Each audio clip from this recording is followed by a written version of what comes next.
चलिए ठीक है। तो सबसे पहले प्रॉब्लम नंबर 15, इसके लिए उसमें होता है क्वेश्चन यहाँ टाइप किया हुआ पहले से रहता है, तो आसानी तो होती है, बट हमारे पास तो उससे बेहतर कंडीशन है कि आपने कुछ मिनट कुछ आवर्स दिए होंगे उस सवाल को, इसलिए आपके सामने ही किताब है और जो मेहनत आप किए, जो डाउट है आपके दिमाग में है, पहले आप कोशिश किए तब हम बता रहे हैं। वहाँ पर होता है कि पहले हम बता देते हैं फिर आप देखते हैं, दोनों में बेहतर तो यही है कि आप कोशिश करें हम बताएं। चलिए 15 नंबर सवाल सामने रखिएगा, अगर पहले से कोशिश करें तो ज़्यादा अच्छा है, और इसे भी हम होमवर्क दिए थे। 15 में है, suppose an attractive nuclear force acts between two protons which में बी रिटन एज। मान लो कि न्यूक्लियस के अंदर दो प्रोटॉन के बीच एक अट्रैक्टिव फोर्स काम करता है, और वो न्यूक्लियर अट्रैक्टिव फोर्स का एक्सप्रेशन दिखाया गया है। क्वेश्चन नंबर 15 में है कि एक न्यूक्लियस है जिसके अंदर प्रोटॉन्स हैं, उनके बीच रिपल्सिव फोर्स भी होगा, तो इससे ज़्यादा दूरी पर नहीं है, लेकिन जिस दूरी पर है वो आर है, तो इनके बीच एक एक्स्ट्रा अट्रैक्टिव फोर्स काम करता है जिसको हम न्यूक्लियर फोर्स कहते हैं। सवाल में इस न्यूक्लियर अट्रैक्टिव फोर्स का जो प्रोटॉन न्यूट्रॉन के बीच, प्रोटॉन प्रोटॉन के बीच एक्टिव है, वैल्यू दिया हुआ है। कितना दिया हुआ है आप नज़र से देखिए, यहाँ वैल्यू दिया हुआ है F equal to C, value दिया हुआ है F equal to C e to the power minus K R by R square. ये है nuclear attractive force between protons and proton के बीच। ठीक है, पहला सवाल है, write down dimensional formula and unit of two quantities C and K. इस एक्सप्रेशन में सी एक कांस्टेंट है और के भी एक कांस्टेंट है, दोनों का डायमेंशनल फार्मूला निकालना है। ठीक है, ठीक है, हम क्वेश्चन नंबर 6 भी बता देंगे। क्वेश्चन नंबर 6 नंबर, ठीक है, वो भी बता देंगे। देखिए, तो पहले यहाँ आप सब लोग ध्यान दीजिए। तो पहला तो काम है सी और के का डायमेंशनल फार्मूला, इसके लिए हम लोग को पढ़ना है, और हो सकता है आप जानते हो प्रिंसिपल ऑफ होमोजेनिटी। नोट किया कीजिए, हमेशा हम बोलते हैं ऑनलाइन पढ़ने का मतलब सिनेमा देखना थोड़ी है, इसलिए कीजिए क्या कि कॉपी रखिए और कॉपी पर लिखते हुए चलिए, उससे फ़ायदा होगा। कहेंगे नहीं सर समझ लेते हैं, नहीं बुआ ऐसा नहीं होता है। जो क्लासिकल मेथड है वही सही है, वो आपको हेल्प करेगा, आपकी क्षमता बढ़ाएगा, ऐसे खाली फील कराता है। तो प्रिंसिपल ऑफ होमोजेनिटी, जेनेटी ऑफ फिजिकल इक्वेशन, भौतिक समीकरण के समसम्मिता का सिद्धांत कहता है। क्या कहता है? कोई भी करेक्ट फिजिकल इक्वेशन की समसम्मिता का सिद्धांत क्या कहता है? Principle of homogeneity of physical equation. तो यहाँ हम लिख देते हैं according to principle of homogeneity of physical equation for any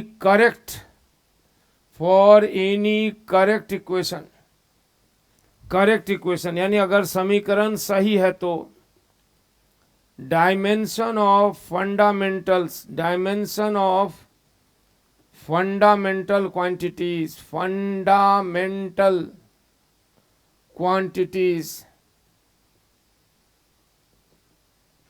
in each term on both side of the equation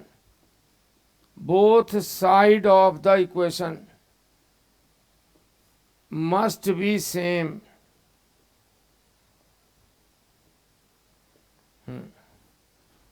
यानी अगर कोई फिजिकल इक्वेशन करेक्ट है, सही है, तो उसके हर साइड मतलब दोनों साइड में फंडामेंटल क्वांटिटी, हर एक टर्म में जो फिजिकल क्वांटिटीज है उनके डायमेंशनल फार्मूला जब लिखेंगे तो उसमें फंडामेंटल का पावर यानी डायमेंशन सेम होगा अगर वो इक्वेशन करेक्ट है। तो इसका एक एग्जाम्पल देख लेते हैं और तब ये सवाल बताएंगे। इसीलिए बोलते हैं कि प्रॉब्लम्स जब आप बनाते हैं, डाउट जब होता है तो थ्योरी भी होती है। अगर आप प्रॉब्लम्स नहीं बनाएं, हम केवल भाषण दें थ्योरी, तो हम बहुत कम पढ़ा पाते हैं थ्योरी। थ्योरी भी प्रॉब्लम में ही आती है, जब आप प्रॉब्लम आएगा तो नई थ्योरी ऐड करेंगे। इसीलिए प्रॉब्लम बनाने के बाद ही थ्योरी कंप्लीट होती है। तो इसको अप्लाई करते हैं किसी एक इक्वेशन में ताकि आप सीख सकिए। तो हम चलते हैं S बराबर U T plus half A T square, एक फिजिक्स का इक्वेशन है और हम जानते हैं कि ये इक्वेशन करेक्ट है, सही है। तो इस करेक्ट इक्वेशन में बाएं साइड क्या लिखा है, तो बाएं साइड डिस्प्लेसमेंट है। डिस्प्लेसमेंट का डायमेंशनल फार्मूला m पर पावर 0 l t पर पावर 0, यानी लेंथ है डिस्प्लेसमेंट। और दाएं साइड में देखिए u t, u क्या होता है, तो वेलोसिटी होती है, तो t-1, और बाहर में भी एक t है। और इधर सेकेंड टर्म में हाफ ए टी स्क्वायर, उसमें जो हाफ है ना वो नंबर है, उसका कोई डायमेंशनल फार्मूला नहीं होता। हाँ, ए का होगा और टी का भी होगा। ए मतलब एक्सेलरेशन और टी मतलब टाइम, तो उसका डायमेंशनल फार्मूला लिखते हैं। तो ए का डायमेंशनल फार्मूला होगा m0 LT-2 और टाइम का टी ऊपर से स्क्वायर भी है। अब इसको करेक्टली लिखें, m0 LT0 और यहाँ भी आ जाएगा m0 LT0 और यहाँ भी आ जाएगा m0 LT0। अब देखिए, चूंकि इक्वेशन सही है इसलिए बाएं साइड फर्स्ट टर्म में मास का डायमेंशन 0, दाएं साइड फर्स्ट टर्म में मास का डायमेंशन 0, दाएं साइड सेकेंड टर्म में मास का डायमेंशन 0। यही हाल लेंथ का भी है और टाइम का भी। इसी से साबित हुआ कि for any correct physical equation dimension of fundamentals in each term on both side of the equation must be same. समीकरण के दोनों तरफ हर एक पद में फंडामेंटल क्वांटिटी का डायमेंशन वैल्यू सेम होना चाहिए। अगर समीकरण सही है तो ये इक्वेशन सही है, यही तो इसलिए होगा। इसी सिद्धांत पर हम इसको अप्लाई करते हैं, तब हमें सी का डायमेंशन मिलेगा। उम्मीद है आप इस बात को समझे होंगे। इसको कहते हैं according to principle of homogeneity of physical equation, भौतिक समीकरण के समसम्यता के सिद्धांत के अनुसार, यानी according to physical principle of homogeneity of physical equation, dimension of the fundamentals in each term on both side of the equation is always same if the equation is correct. अब यही कॉन्सेप्ट अप्लाई कीजिए force के expression पर, जो nuclear force है। तो nuclear force के expression में बाएं साइड फोर्स है, उसका डायमेंशनल फार्मूला होगा MLT-2 और दाएं साइड C है, उसका डायमेंशनल फार्मूला नहीं मालूम है। और यहाँ नीचे L डिस्टेंस है, इसका डायमेंशनल फार्मूला ये हुआ। और ऊपर एक्सपोनेंशियल टर्म है, एक्सपोनेंशियल टर्म का डायमेंशनल फार्मूला 0 0 0 होता है। इसीलिए C का डायमेंशनल फार्मूला आ गया कितना, आप देख लीजिए, M1 L3T-2, यानी constant C has +1 dimension in mass, +3 dimension in length and -2 dimension in time. यानी जो कांस्टेंट C है उसका डायमेंशनल फार्मूला आ गया कितना, +1 +3 -2 +1 +3 -2। तो ये डायमेंशनल फार्मूला C का आ गया। अब K का निकालना है। यहाँ देखिए e⁻KR, e⁻KR, यहाँ भी KR, ये पूरे टर्म KR का डायमेंशनल फार्मूला 0 0 0 है। तो उसी में हमें R मालूम है, R इज द डिस्टेंस, तो K का डायमेंशनल फार्मूला निकालने का। तो यहीं पर लिखते हैं डायमेंशन K का, देखिए कैसे होगा। तो KR ये हो गया K और ये हुआ R, R मतलब लेंथ, और इधर हो गया KR का डायमेंशनल फार्मूला 0 0 0। इससे पता चल गया कि K का डायमेंशनल फार्मूला M0 L-1 और T0 होगा। तो ये 15 का क्वेश्चन नंबर 1 हुआ। इसमें हम एक नया कंसेप्ट सीखे जो हो सकता हम जानते भी हों। नहीं भी जानते हैं तो भी, इसीलिए बताते हैं प्रॉब्लम सॉल्व करना ज़रूरी है, थ्योरी प्रॉब्लम में निहित है, नहीं तो अदरवाइज आप सिर्फ थ्योरी सुन के बढ़ जाएंगे आगे तो कंप्लीट फिजिक्स नहीं होगा। अब आइए 15 का क्वेश्चन नंबर बी में के का वैल्यू दिया हुआ है 1 पर फर्मी, देखिएगा पर के, फर्मी ने बोला पर फर्मी, यानी के जो है ना 1/r है, 1 नीचे डिस्टेंस है, that the repulsive electric force, और साथ में बताया है कि अगर हम के का वैल्यू माने 1 पर फर्मी, फर्मी मतलब क्या, तो एक फर्मी डिस्टेंस का यूनिट हुआ, एक फर्मी बराबर होता है 1 × 10⁻⁻15 मीटर के, और 1 एंगस्ट्रॉम बराबर होता था, याद है, 1 × 10⁻⁻10 मीटर के, यानी फर्मी जो है ना एंगस्ट्रॉम यूनिट से भी छोटा यूनिट है, उम्मीद आप समझे होंगे, एंगस्ट्रॉम यूनिट से भी छोटा यूनिट है, ठीक है। अब ये हो गया पर फर्मी, ठीक। अब क्या करें, सवाल बोला कि अगर बीच का डिस्टेंस r दिया हुआ हो तो electrostatic repulsive force between the protons gets balance by nuclear attractive force. पढ़िए सवाल को कि that the repulsive electrostatic force between the proton is just balance by attractive nuclear force, दोनों बैलेंस हो जाता है। तो electrostatic repulsive force C e⁻−kr/r² बराबर हो जाएगा किसके, electrostatic attractive force, repulsive force के, न्यूक्लियर फोर्स, ये प्रोटॉन और प्रोटॉन के बीच है, इधर वाला जो है ये इलेक्ट्रोस्टैटिक रिपल्सिव फोर्स है, electrostatic repulsive force between the protons, repulsive force, और ये जो है nuclear attractive force between the positive charge protons as well as neutron, सबके बीच है, यहाँ प्रोटॉन की बात हो रही है। अट्रैक्टिव फोर्स, जब के का कौन सा आर का एक वैल्यू लिए तो दोनों बराबर हो गया, यानी दोनों ने एक दूसरे को संतुलित कर लिया, इसीलिए प्रोटॉन पास पास होकर भी दूर दूर नहीं जाता। अब क्या हुआ, तो पता लगाइए बीच का डिस्टेंस जब 5 फर्मी है तो फाइंड द वैल्यू ऑफ सी, यानी आर का वैल्यू दिया हुआ है तो वैल्यू ऑफ सी निकालना है। आर का वैल्यू कितना है, तो आर बराबर 5 फर्मी, फर्मी का मतलब हुआ 5 × 10⁻⁻15 मीटर। अब इस इक्वेशन को आगे बढ़ाइए, r² कैंसिल, तो C बराबर हो जाएगा 1/4 पाई, और वहाँ Q का स्क्वायर, Q क्या है, प्रोटॉन पर चार्ज, और साथ में e⁻kr भी आएगा, ये नीचे जाएगा तो ऊपर चला गया। यहाँ पर 1/4πε0 9 × 10⁻9, प्रोटॉन पर आवेश की मात्रा 1.6 × 10⁻−19 का स्क्वायर, और मल्टीप्लाइड बाई ई के ऊपर पावर क्या है, तो kr, के कितना है, तो के दिया हुआ है, कितना है जरा ध्यान से देखिए,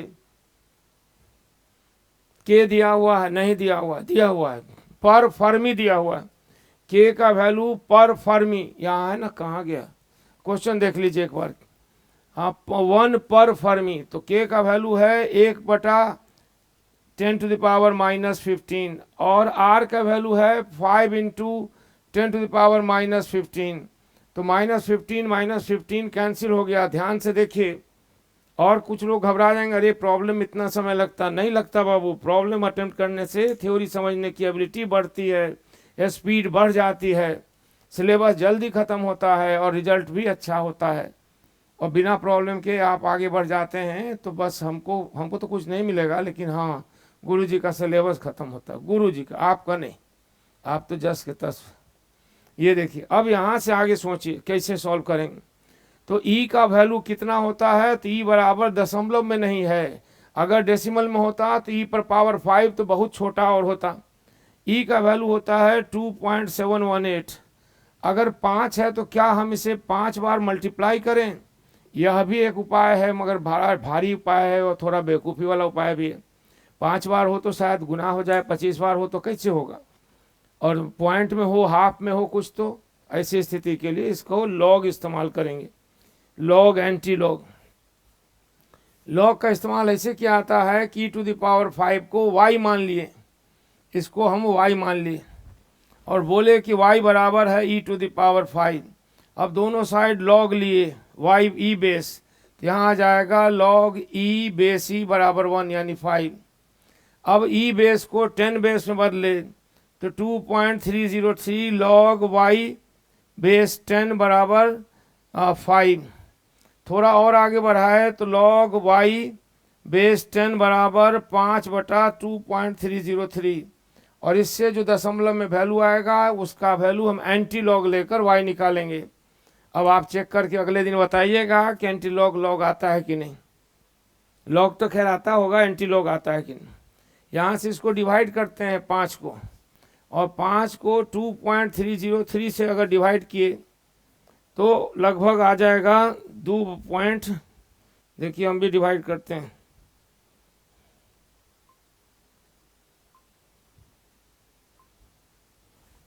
5 को 2.303 से डिवाइड किया जा रहा है।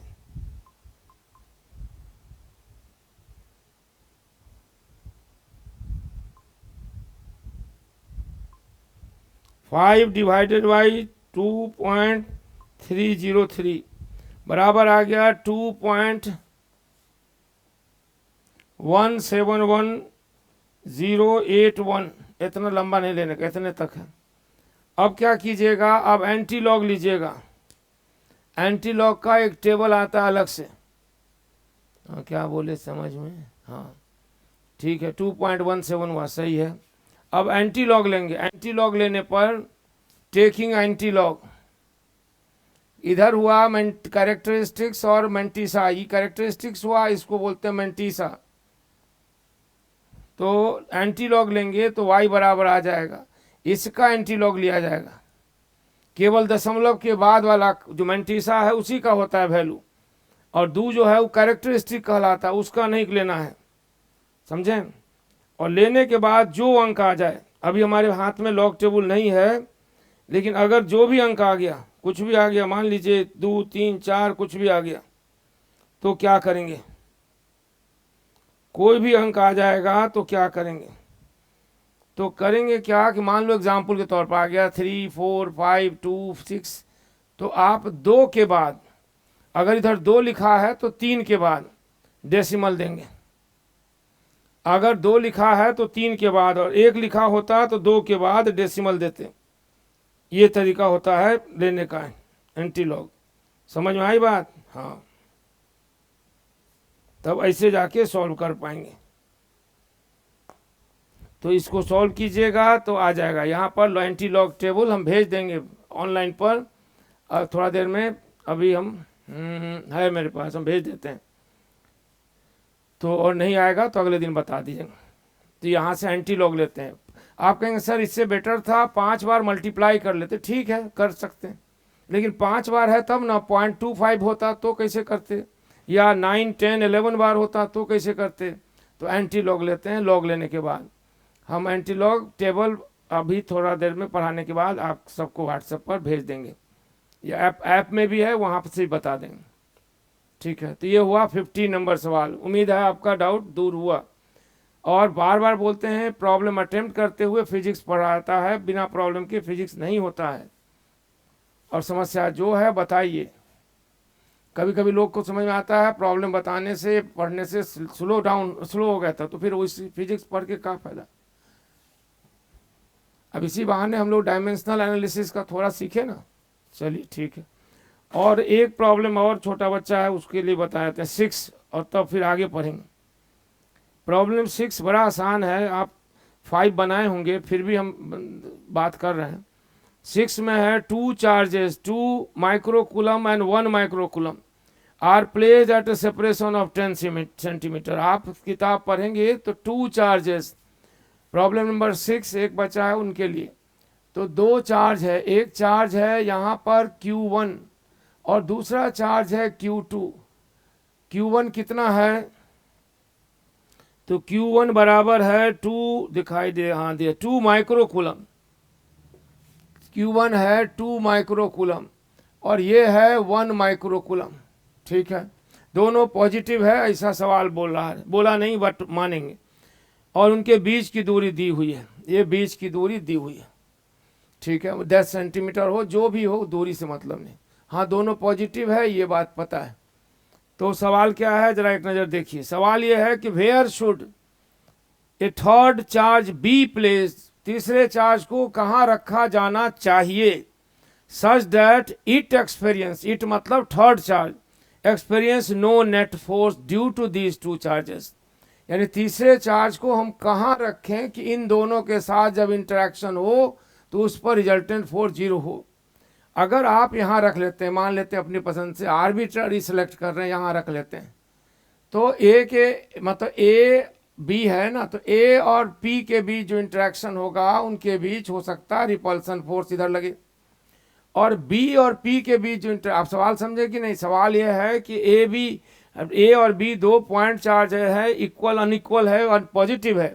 तीसरा चार्ज जिसका नेचर नहीं दिया है मगर जस्ट बोल रहा है, तो तीसरा चार्ज 6 ही ना पूछो बाबू को, तो तीसरा चार्ज कहाँ पर रखें कि उस तीसरे पर फोर्स 0 हो। तो मान लीजिए आर्बिट्ररी हम सेलेक्ट किए पी और उस पर रख दिए, तो उस पर दो इंटरेक्शन होगा, एक ए पी उसका फोर्स शायद इधर हो और एक बीपी उसका फोर्स इधर है। आपको उम्मीद है क्या ये दोनों फोर्स कभी बैलेंस कर पाएंगे? इनका मैग्नीट्यूड इक्वल भी हो जाए तो बैलेंस नहीं हो सकता, क्योंकि दो फोर्स बैलेंसिंग के लिए जरूरी है कि both must be active acting along one line. एक रेखा में लगते तो अपोजिट हो सकते हैं, संतुलन मिल सकता है। अगर अलग अलग एंगल पर हैं तो उनका जोर कभी 0 नहीं हो सकता, चाहे उनका मैग्नीट्यूड इक्वल हो अनइक्वल हो कुछ भी हो। इसलिए ज़रूरी है कि तीसरा पॉइंट जो P है वो यहाँ ना रहे, इसी लाइन पर रहे, तभी तो ये दोनों फोर्स F1 F2 एक लाइन में आ पाएंगे और फिर रिजल्टेंट फोर्स को 0 बना पाएंगे। इसलिए एक बात तय हो गया कि पूरे प्लेन में, पूरे स्पेस में आप उस पॉइंट की तलाश मत कीजिए जहाँ रिजल्टेंट फिर 0 है। सारी की सारी तलाश आप उसी लाइन में सेट कर लीजिए, सीमित कर लीजिए, क्योंकि किसी और पॉइंट पर भी देखेंगे तो F1 F2 कभी भी एक लाइन में नहीं होंगे और कभी बैलेंस नहीं कर पाएंगे। इसलिए इससे तय हो गया कि रिजल्ट वो जो पॉइंट जिसकी हम तलाश कर रहे हैं जहां रिजल्टेंट फोर्स 0 होना है वो इसी लाइन पर होगा, ए बी लाइन पर भी होगा। अब ए बी लाइन का मतलब ए से पहले भी है और बी के आगे भी है और ए और बी के बीच में भी है। तो हम पहले चेक करते हैं ए से पहले, यहाँ पर अगर यहाँ पर कोई भी प्लस चार्ज डालो चाहे माइनस डालो, अगर प्लस डाले तो ए पी इंटरेक्शन का force left and B P interaction का फोर्स भी लेफ्ट, इनके बैलेंसिंग की भी पॉसिबिलिटी नहीं है। और अगर माइनस डाले तो भी कोई फर्क नहीं पड़ता, ये दोनों का फोर्स एक ही डायरेक्शन में, इसलिए P1 पॉइंट पर फील्ड 0, रिजल्टेंट फोर्स 0 नहीं हो सकता। अब बी के इधर देखते हैं, इधर P2 पर, यहाँ पर अगर आप प्लस चार्ज डालते हैं तो बी P2 इंटरेक्शन इधर और P2 इंटरेक्शन और ए B2 इंटरेक्शन भी इधर ही होगा, इसलिए बैलेंस नहीं हो सकता। इसलिए अब फाइनल हो गया कि उस पॉइंट की जिसकी आप तलाश कर रहे हैं वह उन दोनों पॉइंट चार्ज के बीच में ही होगा। अब एक तरफ 2 माइक्रोकूलम है और एक तरफ 1 माइक्रोकूलम है, तो बीच का मतलब है इन बिटवीन, मिड पॉइंट नहीं हो सकता। तो किधर होगा? तो जिधर चार्ज कम है उससे पास में, जिधर चार्ज ज़्यादा है उससे दूर में।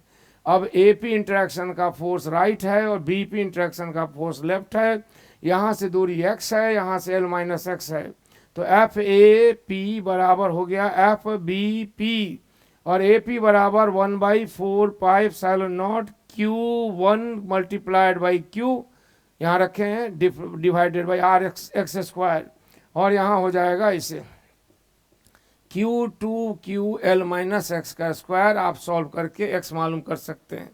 तो सवाल को समझने के लिए इतना लंबा चौड़ा जो लिए हैं वो इसलिए नहीं कि जब एग्ज़ाम में ये सवाल बनाना होगा तो ये सब हम ज़रूर सोचते हैं, लिखेंगे नहीं, पहली बार बना रहे हैं, कॉन्सेप्ट बनने के लिए, सोच आने के लिए इतना लंबा होता है। दिमाग में नहीं उतार लीजिए कि एक सवाल में इतना समय लगता है। ये पहला राउंड पढ़ रहे हैं बहुत से लोग, इसलिए सवाल को डिटेल से समझाते हैं, शॉर्टकट करने का जरूरत नहीं है। हो गया ये सवाल, अब आगे पढ़ना है ना। जी ऐसे बता रहे हैं, एक और सवाल इनका 10 है, 16 हो 16 में आप अपने से मेहनत कीजिए। कैसे 16 में मेहनत कीजिएगा हम आइडिया दे देते हैं। 16 में आप खुद ही मेहनत कर लीजिए, हो जाएगा। 3 equal point charge are held fixed on 3 corners of equilateral triangle.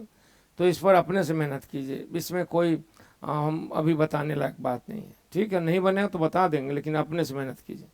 16 हो गया। 10 नंबर सवाल जो है, आप पैराग्राफ देख के भाग गए, बड़ा इतना आसान है। उसमें लिखा है, suppose all electrons of 100 gram pure water are lumped together to form a negative charge and all the nuclei are lumped together to form a positive charge, तो कितना होगा फोर्स ऑफ अट्रैक्शन। अब आप सोचिए 100 ग्राम पानी में कितने इलेक्ट्रॉन्स होते होंगे, तो कहाँ से निकालें। तो मोलर मास H2O का मालूम है, 18 ग्राम पानी बराबर है contains 6.02 10 to the power 23 molecules, और हर मॉलिक्यूल में 10 ना कि 10 इलेक्ट्रॉन है।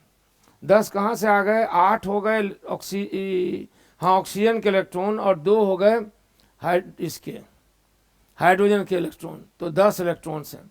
तो 18 gram water, 18 gram of H2O contains so many molecules and each molecule contain 10, तो कुल इलेक्ट्रॉन इतने हुए 18 ग्राम में।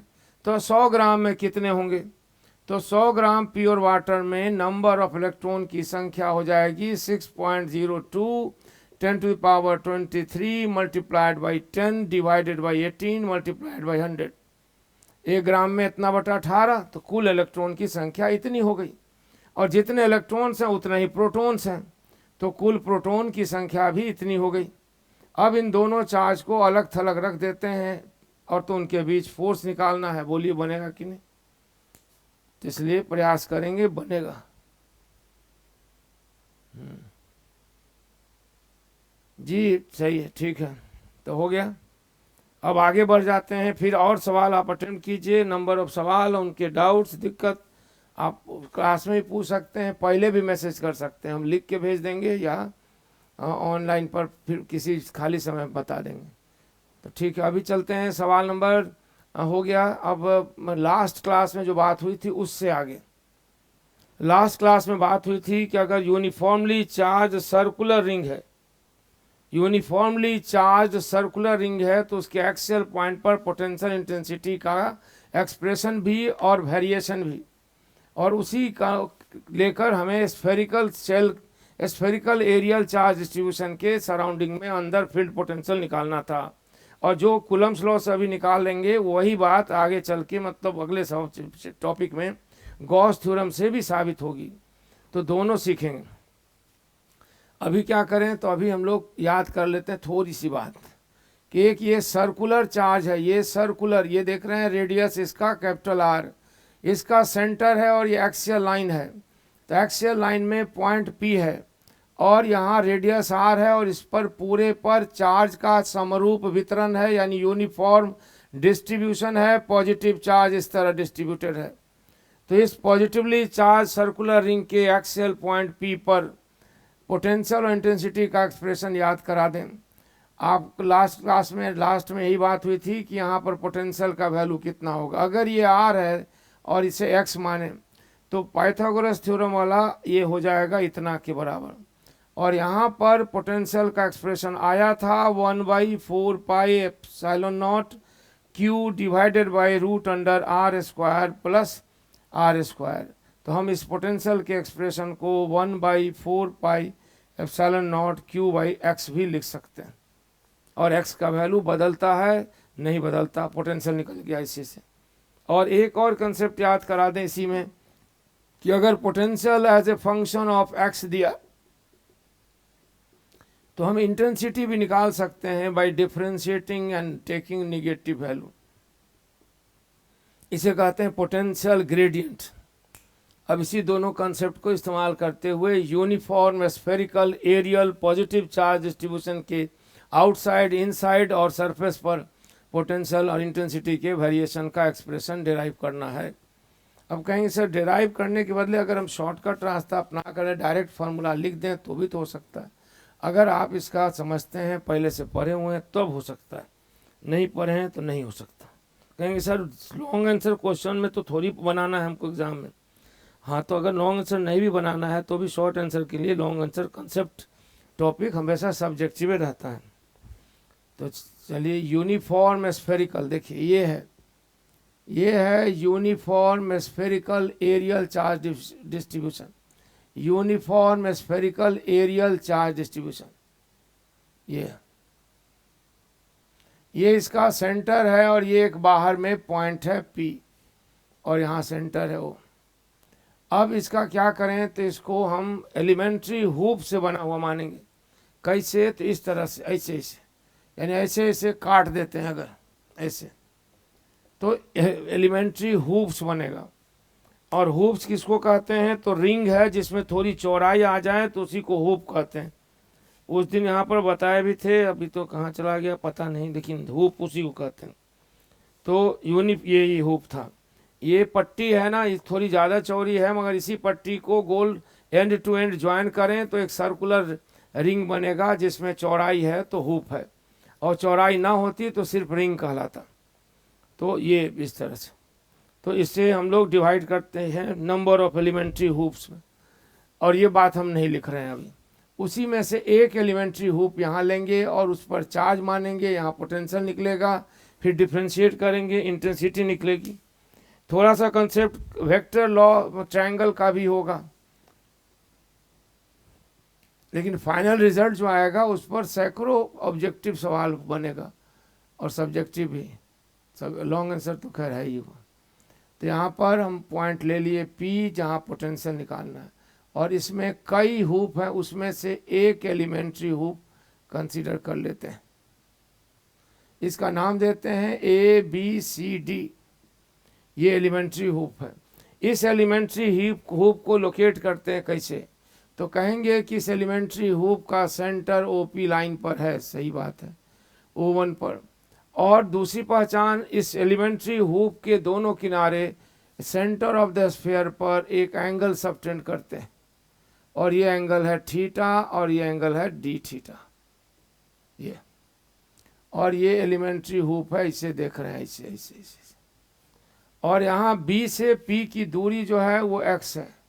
B से P की दूरी x है, जहाँ OP बराबर स्मॉल r है और OB बराबर OA बराबर कैपिटल R है, और O1B बराबर क्या है, तो O1 क्या है, centre of the elementary hoop है। इस एलिमेंट्री हुप को लोकेट किया जाएगा उसके सेंटर से, और उसके द्वारा सेंटर पर स्फेरिकल सरफेस के सेंटर पर बनाए गए एंगल से। इस O1 इस जो है ना वो सेंटर है, तो वो है R0, रेडियस हुप का। तो सरफेस एरिया निकालते हैं हुप का, क्यों, तो उससे सरकमफेरेंस हुप का निकालना है, तो पहले तो रेडियस चाहिए ना। तो इसके लिए हम लोग ट्रायंगल चुनिए, ट्रायंगल OBO1। आपको भी तो लगता होगा कि ये ट्रायंगल राइट एंगल ट्रायंगल है। ये जो ट्रायंगल है ये राइट एंगल ट्रायंगल है OBO1। तो इसमें OB बराबर कैपिटल R है और O1B बराबर R0 है, और एंगल BOO1 बराबर थीटा है। तो क्यों ना हम यहाँ साइन थीटा लें, तो लंब बाई यानी R0 डिवाइडेड बाई R, तो R0 आ गया R साइन थीटा। ये लंबा डेरिवेशन ज़रूरी है समझने के लिए, उसके बाद तो सवाल आप बनाइए, हम बताएंगे। ये आ गया। अब इस हुप का सरकमफेरेंस लें तो 2 पाई R0, और हुप की चौड़ाई पट्टी R d थीटा। तो हुप का सरफेस एरिया बराबर हो गया R d theta multiplied by 2 pi R0, यानी R d theta multiplied by 2 pi R sine theta. और इसको लिख सकते हैं 2 पाई R square sine theta d theta. सहमत हैं? ये एरिया हुआ। अब इस एरिया में मास कितना है, नहीं मास नहीं निकालना, चार्ज कितना है। तो एरियल चार्ज डेंसिटी रो है, या सिग्मा भी ले सकते थे। तो इस एलिमेंट्री हुप में चार्ज का अमाउंट है रो dA। तो यहाँ भी चार्ज हो गया 2 पाई R square sine theta d theta. हम लोग क्या किए हैं एक बार फिर याद दिला दें। अभी uniform spherical areal charge distribution है, यानी एक गोला है जिसके सरफेस पर जैसे पेंट किया जाता है उसी तरह चार्ज को स्प्रेड कर दिया गया, और चार्ज पॉजिटिव है, और चार्ज का स्प्रेड पूरे गोलीय सरफेस पर यूनिफॉर्म है, जिसे गोला के ऊपर पेंट कर देते हैं उसी तरह से। और उसमें से एक एलिमेंट्री हुप कंसिडर किए और ओपी लाइन पर पॉइंट पी पर ओपी बराबर स्मॉल आर है, और साथ में बीपी बराबर जो है एक्स भी है, और साथ में ओ बी बराबर कैपिटल आर है, और साथ में एंगल बी ओ पी जो है ना थीटा है। इतनी बातें तो हैं। अब इस चार्ज का रिंग हो गया। कौन सा ring? A B C D. कैसा रिंग? जिसका सेंटर O1 पर है, और इस रिंग के लिए पॉइंट पी कैसा पॉइंट है? तो एक्सियल पॉइंट है, और एक्सियल पॉइंट का सरकमफ्रेंस से दूरी x है। और हम लोग अभी अभी लिखे थे और लास्ट क्लास में भी पढ़े हैं कि किसी सर्कुलर रिंग जो चार्ज है उसके एक्सियल पॉइंट पर पोटेंशियल का एक्सप्रेशन, सर्कुलर रिंग जो चार्ज है उसके एक्सियल लाइन में पोटेंशियल का एक्सप्रेशन। तो पोटेंशियल का एक्सप्रेशन होगा। पोटेंशियल किसका होता है? तो हमेशा फील्ड का होता है। कहा ही जाता है potential of the field at the point. तो पोटेंशियल का एक्सप्रेशन है 1/4πε0, और क्यू के बदले यहाँ डी क्यू, और नीचे था आपको याद होगा √R² प्लस R²। अब R मतलब कौन सा R? Capital R is the radius of the ring, और इस केस में capital R is the radius of the sphere. तो फिर रिंग का रेडियस कौन है इसमें?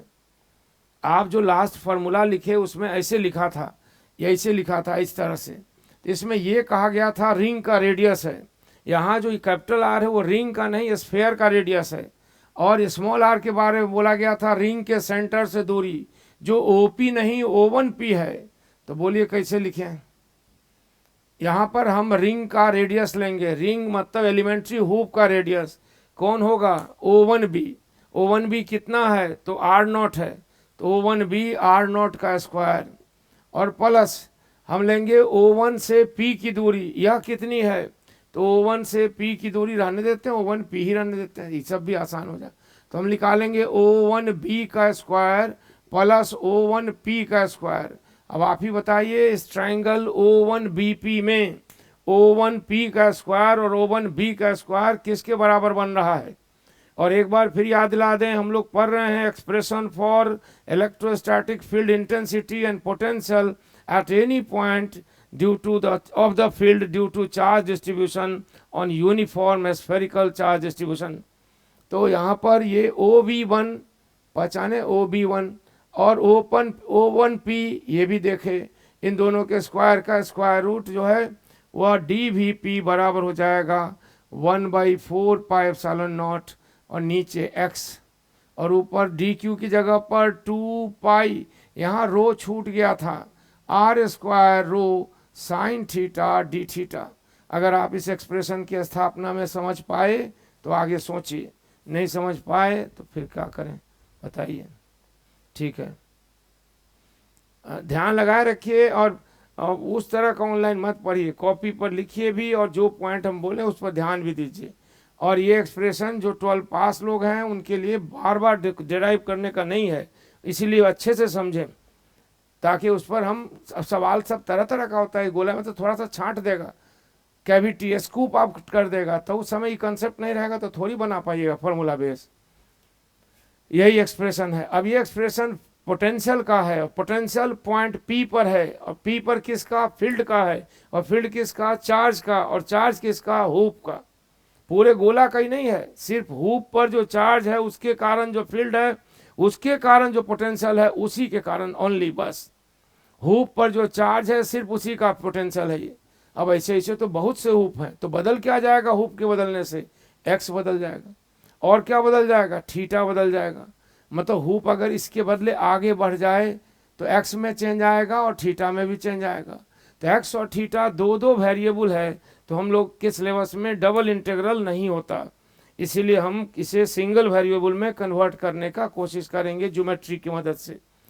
तो इसीलिए कि हमारे सिलेबस में डबल इंटीग्रल ट्रिपल इंटीग्रल नहीं है, जबकि होता है बट आपके लिए नहीं पढ़। तो इसको बदलने के लिए हम एक बार ट्रायंगल को ध्यान दें। कौन सा ट्रायंगल? ध्यान दीजिए, OBP, ट्रायंगल OBP। किसी के मन में आया कि अरे ये तो राइट एंगल है, नहीं है राइट एंगल। याद रखिए BP is not tangent to the sphere. BP sphere पर टेंजेंट होता तब न OB राइट एंगल होता। मतलब कभी कभार डायग्राम बनाने में ऐसा दिखता है कि ये राइट एंगल है, ये राइट एंगल नहीं है। ये अगर राइट एंगल तब होता जब बीपी स्फेयर पर टेंजेंट होता और तब ओबी रेडियस होता, बीपी टेंजेंट होता तो बीच का एंगल 90 होता। यहाँ ओबी रेडियस जरूर है लेकिन बीपी टेंजेंट नहीं है, इसलिए ये एंगल 90 नहीं है। ये एंगल कुछ भी हो, हम आपके आसानी के लिए कंफ्यूजन ना हो इसलिए लिख दिया है 90 नहीं है।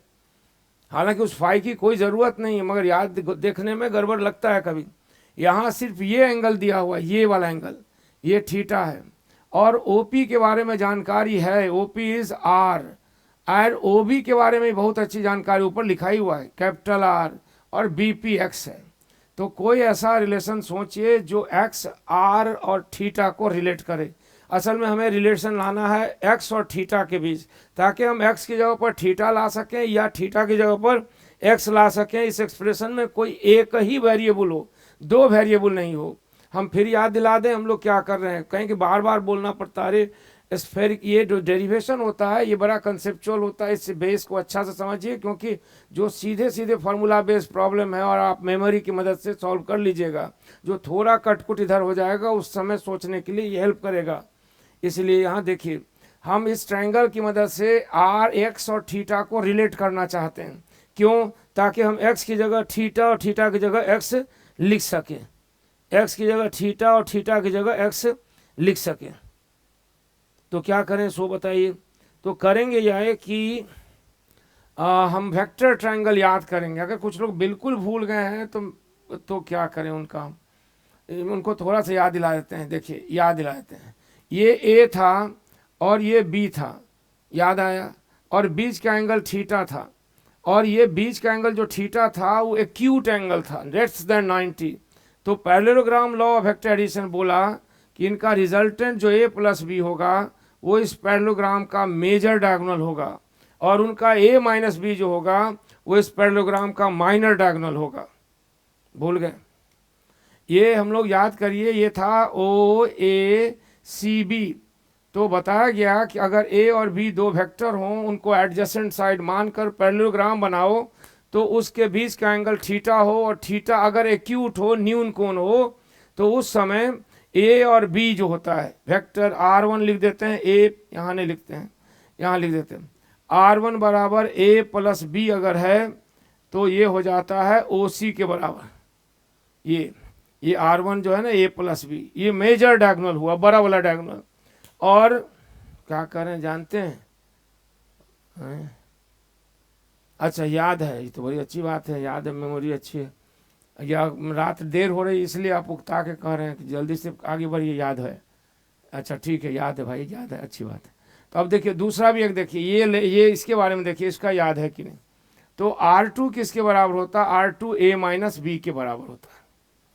R2 क्या है? इसी डायगोनल का माइनर, इसी पैरेललोग्राम का माइनर डायगोनल है। और यहाँ पर देखिए, अगर हम ओ बी को ए मान लें, थोड़ी देर समझने के लिए इसको ए मान लें, और कैपिटल आर को बी मान लें, तो आपको क्या लगता है बीपी कौन सा डायगोनल है पैरेललोग्राम का? कौन से पैरेललोग्राम का? ओपी और बीपी को साइड मानकर बनाए गए पैरेललोग्राम का ये कौन सा डायगोनल है? यहाँ तो जगह भी नहीं बची, थोड़ा दिक्कत हो रही है, कोई बात नहीं, आप ऐसे समझ लीजिए। इधर सी है, तो बताएं बीपी इस समय कौन डायगोनल है, मेजर की माइनर?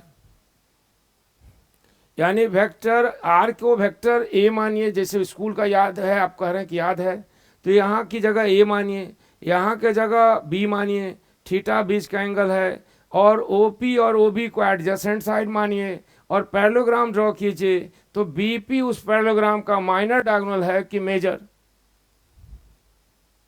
हाँ, जवाब आ रहा है माइनर डायगोनल है। बाकी लोग भी समझे, न समझे तो बोलना चाहिए, क्योंकि 10 बार रिवाइज करने से अच्छा एक बार एकदम फोकस करके पढ़िए। तो ये उसका माइनर डायगोनल है, और माइनर डायगोनल का मतलब है ए माइनस बी, और ए माइनस बी का मतलब भी बताया गया था स्कूल डेज में कि ए माइनस बी जो रिजल्टेंट है, जो यहाँ पर रिजल्टेंट एक्स है, वह बराबर होता है रूट अंडर ए स्क्वायर प्लस बी स्क्वायर, और यहाँ पर आता है 2 माइनस 2ab cos थीटा। अगर a प्लस बी रहता ना तो यहाँ पर प्लस हो जाता, और अगर a माइनस बी है तो यहाँ पर भी माइनस हो जाएगा। तो यही कॉन्सेप्ट हम लोग यहाँ अप्लाई करने जा रहे हैं। अब आप बताइए कि आर की जगह यहाँ कौन है? सही है, माइनर डायगोनल एकदम सही है। ऐसे ही कनेक्ट रहा कीजिए, तब हमको भी मन लगता है बताने में, नहीं तो दीवार पर देख के हम चिल्लाते रहे स्क्रीन को। तब देखिए, अब ये अब बताइए इस डायग्राम में आर कौन है? मतलब यहाँ जो आर हम लिखने वाले हैं बाएं साइड में R2, वो उस डायग्राम में R2 कौन है? इस डायग्राम में हम स्मॉल आर को ए माना, कैपिटल आर को बी माना, तो कैपिटल आर किसको माने? जो R2 है, ए माइनस बी। यहाँ कौन सा माइनर डायगोनल? तो माइनर डायगोनल किसको रिप्रेजेंट कर रहा है? एक्स को। आपको नहीं दिखाई दिया? यहाँ ए है, ये बी है, तो माइनर डायगोनल जो है ये एक्स है ना, यही ना R2 है रिजल्टेंट। तो ये माइनर डायगोनल जो है वो एक्स है, ठीक है। तो अब उसकी जगह पर जल्दी से हम लोग ले आते हैं फाइनल रिजल्ट। फाइनल रिजल्ट क्या है कि एक्स का स्क्वायर, एक्स मतलब R2, एक्स का स्क्वायर बराबर होगा R2 का स्क्वायर, बराबर होगा ए का स्क्वायर मतलब स्मॉल आर का स्क्वायर, प्लस बी का स्क्वायर यानी कैपिटल आर का स्क्वायर, माइनस 2ab यानी आर आर कॉस थीटा। ये है वेक्टर ट्रायंगल से एडिशन, वेक्टर ट्रायंगल जो एडिशन वाला था उसी से। अब ये एक्सप्रेशन आ चुका है। इस एक्सप्रेशन में कौन कौन वेरिएबल है अलग अलग हुप के लिए और कौन कांस्टेंट है ये भी देखिए, एकदम ध्यान से देखिए। थ्योरी पर इतना फोकस होके पढ़ें कि रिपीट ना करना पड़े। जो लोग 12 पास हैं उनको, और जो 12 में हैं उनको तो बोर्ड में डिराइव करना ही पड़ेगा। और ऐसे भी ग्रेविटेशन में भी यही कॉन्सेप्ट अप्लाई होगा। और हम लोग पढ़ेंगे ये रेडिएशन में यानी फोटो इलेक्ट्रिक इफेक्ट में, वहाँ भी ये कॉन्सेप्ट अप्लाई होगा। इसलिए एक कॉन्सेप्ट से कई जगह फायदे होते हैं। कभी दिमाग में मत रखिए ऑब्जेक्टिव क्वेश्चन तो ऑब्जेक्टिव सोल्यूशन नहीं, सब्जेक्टिव सोल्यूशन। तो यहाँ देखिए, यहाँ पर अब इसमें वेरिएबल कौन कौन है? 2 है, यानी एक्स और थीटा। हमें ऐसा रिलेशन लाना है जिससे हम साइन थीटा डी थीटा की जगह या तो एक्स ले आवें या एक्स हटाकर थीटा लाएं, 2 वेरिएबल ना रहे। तो हम इसे डिफ्रेंशिएट करते हैं। डिफ्रेंशिएट उसे किया जाता है जो डिफ्रेंशिएबल है, यानी जो वेरिएबल है उसी के रेट ऑफ चेंज की बात होती है। छुट्टी दे रहे हैं, बच्चा से भागा जा रहा है, गजब बच्चा से। तो 2x डिफ्रेंशिएट कीजिए, 2x dx। और स्मॉल आर डिफरेंशिएबल नहीं है, क्यों? ये O से P की दूरी है, जब तक पॉइंट P फिक्स है, सेंटर फिक्स है, नहीं बदलेगा, तो इसका डिफरेंशियल 0। और कैपिटल आर तो बिल्कुल कांस्टेंट है स्फेरिकल सरफेस का, वो भी नहीं बदलेगा, ठीक है। और यहाँ -2 आर और कॉस थीटा के बदले माइनस साइन थीटा। याद कीजिए छोटी छोटी बातों को भी, minus sign theta D theta होता है, प्लस नहीं। तो माइनस माइनस प्लस हो गया। अब हम लोग लिख सकते हैं साइन थीटा डी थीटा बराबर X D X divided by R plus R. और अभी भी स्पीड से इससे परेशान हो कोई तो हमको मैसेज करिए या फ़ोन करिएगा दिन में कि आपका समस्या को समाधान कर सकें। भागिएगा मत डर से कि अरे ये बहुत तेज है, अगर ये बहुत धीरे है। सब कस्टमाइज करना पड़ता है, जैसा स्टूडेंट वैसे नहीं पढ़ाएंगे। अब यहाँ से साइन थीटा रखिए कहाँ? यहाँ पर। तो यहाँ रखेंगे तो 1/4 पाई एप्सिलॉन नॉट हुआ, 2 pi are square rho divided by x, और साइन थीटा डी थीटा की जगह एक्स डी एक्स। अब बड़ी आसानी हो गई। कैसे? अब थीटा एलिमिनेट हो गया, एक्सप्रेशन में से गायब हो गया, एक ही वेरिएबल बच गया। वो वेरिएबल कौन है? तो डी एक्स है। तो यहीं पर हम लिख देते हैं, थोड़ी जगह की दिक्कत रहती है, इस बोर्ड में प्रॉब्लम है, तो यहाँ लिखते हैं। यहाँ पर डी वी पी का एक्सप्रेशन आ गया। आप कुछ कैंसिल वैंसिल भी कर लें, थोड़ा सिंप्लीफाई हो जाए, तो पाई पाई 2 और एक्स एक्स और आर आर सब गया जाएगा। तो यहाँ हो गया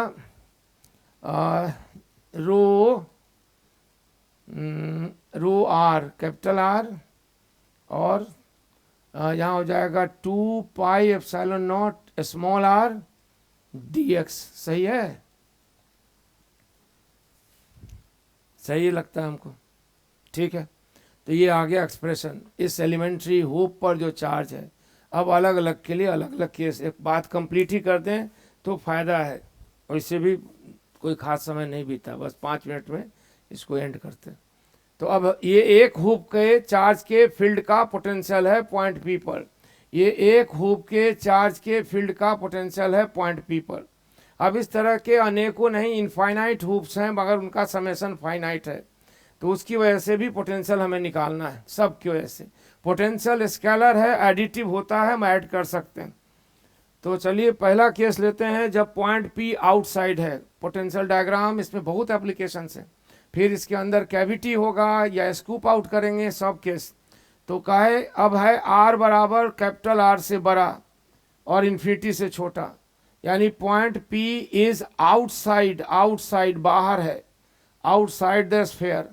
पॉइंट पी स्फेयर से बाहर है, तो उस स्थिति में डायग्राम हम बनाते हैं, वही डायग्राम। तो सेंटर से यहाँ पर ये पॉइंट पी बाहर है और कोई एक हुप लिए तो उससे उसकी दूरी x है। और आपको पहले भी बोले थे और फिर याद रखिएगा, BP is not tangent, BP tangent नहीं है। तो इस हुप के लिए इसकी दूरी x आई। सबसे नियरेस्ट हुप पी से कहाँ पर होगा? स्फेयर में जो नियरेस्ट हुप है वो यहाँ होगा, और जो फारदेस्ट हुप है, इसी से काटिएगा ना हुप को, इसी से इस तरह इस तरह, तो पॉइंट पी से जो फारदेस्ट हुप होगा वो यहाँ होगा सी पर।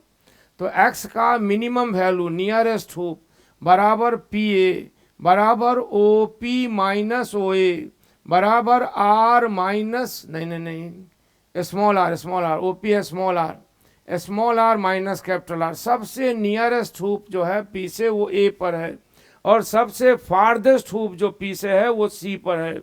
तो x का मैक्सिमम वैल्यू फारदेस्ट हुप बराबर पी सी, और पी सी बराबर O P plus O C, यानी small R plus capital R. अब हमें इंटीग्रेशन लिमिट मिल गया, हमें किसका पोटेंशियल जोड़ना है। तो इसी एक्सप्रेशन में वी पी आउटसाइड के लिए हो गया rho r 2 pi epsilon naught small r, और डी एक्स का इंटीग्रल कहाँ से लिमिट, तो आर माइनस आर से शुरू होकर आर प्लस आर तक के बीच में जितने भी एलिमेंट्री हुप्स हैं उनके जो चार्ज है, उसका जो फील्ड है, उसका जो पोटेंशियल है, सभी पोटेंशियल एक्सप्रेशन का सिंपल एडिशन अलजेब्रिक लिए। अलजेब्रिक क्या, यहाँ तो सब प्लस ही। तो ये आ गया आगे rho r 2 pi epsilon naught r, और इसका limit r plus r minus r plus r. अब आप सामने में देख रहे हैं, अगर हम रो का वैल्यू रख दें तो नीचे आ गया 2 पाई एप्सिलॉन नॉट आर, और ऊपर ई कट जाएगा 2 आर स्क्वायर, और रो का वैल्यू रखने जा रहे हैं Q divided by 4 pi are square. 4 pi are square sphere का सरफेस एरिया है। अब कट कुट के देखिए क्या आता है। ये आ गया expression for potential outside point के लिए। आउटसाइड पॉइंट के लिए पोटेंशियल का एक्सप्रेशन आ गया वी पी बराबर 1/4 pi epsilon naught Q divided by small R. ये तो ऐसा लगता है स्फेयर न हुआ, एक पॉइंट चार्ज हुआ जो सेल के सेंटर पर है, और इसे हम डिफ्रेंशिएट करके इंटेंसिटी भी निकाल सकते हैं। Intensity is negative value of potential gradient, तो उससे आ जाएगा ये 1/4 pi epsilon naught Q by R square. दोनों एक्सप्रेशन देखकर लगता है कि ये स्फेरिकल चार्ज डिस्ट्रीब्यूशन एक पॉइंट चार्ज की तरह बिहेव करता है, जो पॉइंट चार्ज उसके सेंटर पर है। अगर आपको फील्ड निकालना हो और जिस पॉइंट पर फील्ड निकालना हो वो स्फेरिकल सरफेस के ज्योमेट्रिक बाउंड्री से बाहर हो। ठीक है, इसका एक्सप्लेनेशन आराम से अगले क्लास में होगा, लेकिन अभी एक्सप्रेशन डेरिवेशन कंप्लीट कर लें।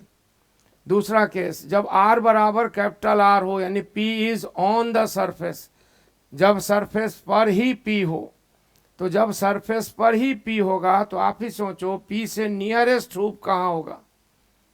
जब आप इस तरह हुप को इस तरह काटते हैं, ये नंबर ऑफ एलिमेंट्री हुप्स है, तो ये A और P तो मर्ज कर गया ना, तो नियरेस्ट हुप P से कितनी दूर होगा, बता पाए कि नींद में आ गई सबकी।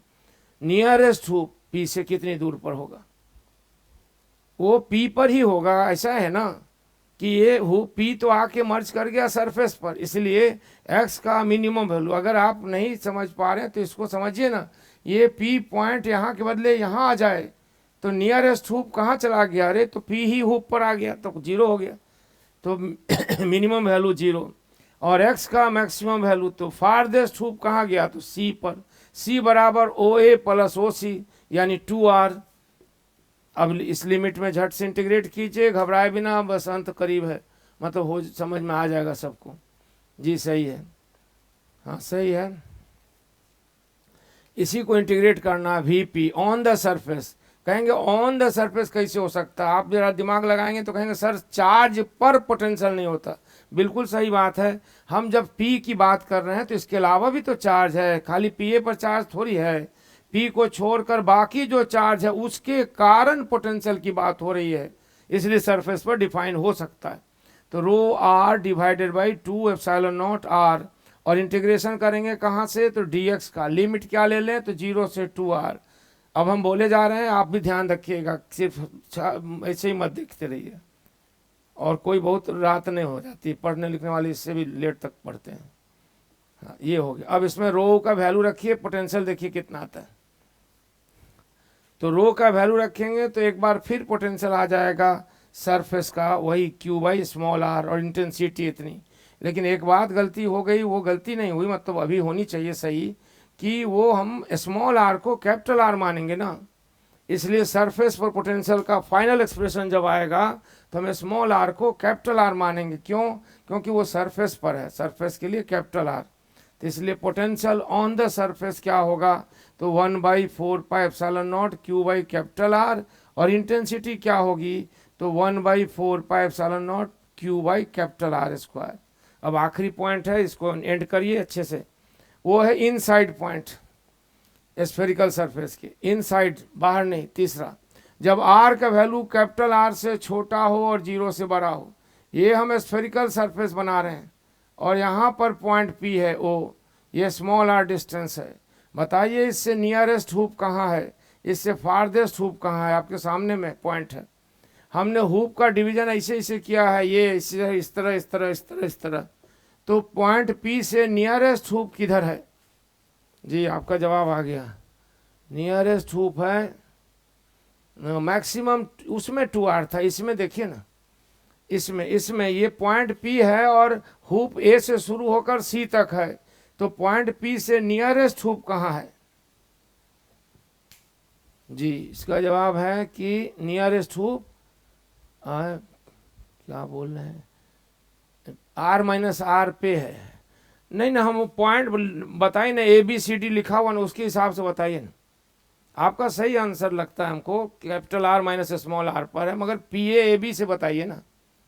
तो x का नियरेस्ट हुप जो है वो दाएं साइड में है, कहाँ, A पर, और A की दूरी P से कितनी है, तो OA माइनस OP, यानी OR माइनस R। और फारदेस्ट हुप कहाँ है, कितनी दूरी पर है और किस पॉइंट पर है? फारदेस्ट हुप है कहाँ पर, पी पर नहीं बाबू, पी से दूरी नापना है ना, पी से दूरी नापना है, तो पी से नापे तो फारदेस्ट सी पर है, वह बराबर कितना है, तो O C plus O P, यानी कैपिटल आर प्लस आर। अब इसे इंटीग्रेट कीजिए, वीपी बराबर हो जाएगा rho r 2 epsilon naught r integral dx, और r माइनस आर से शुरू होकर r प्लस आर तक। जिनको समझने में, अब कितना बोले, हम तो बताए जा रहे हैं कि आपको दिक्कत है आप मैसेज कीजिए, क्योंकि हमको पता नहीं ना है। ये देखिए, अब इसमें कैंसिल वैंसिल कीजिएगा तो एक अलग रिजल्ट आ रहा है, यहाँ स्मॉल आर कैंसिल होने जा रहा है, कैपिटल आर बच जाता है, यानी कांस्टेंट हो जाएगा पोटेंशियल और इनसाइड में।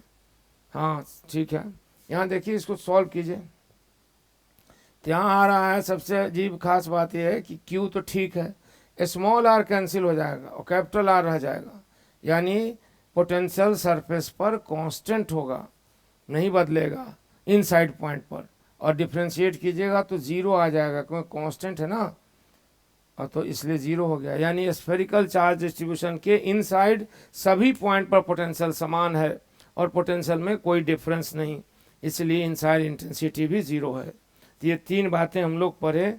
अब इसका फिजिकल सिग्निफिकेंस, इसके एप्लीकेशंस, और इसमें अलग अलग केस का, इसके अलावा एक टॉपिक और, interaction energy, self energy, energy of formation.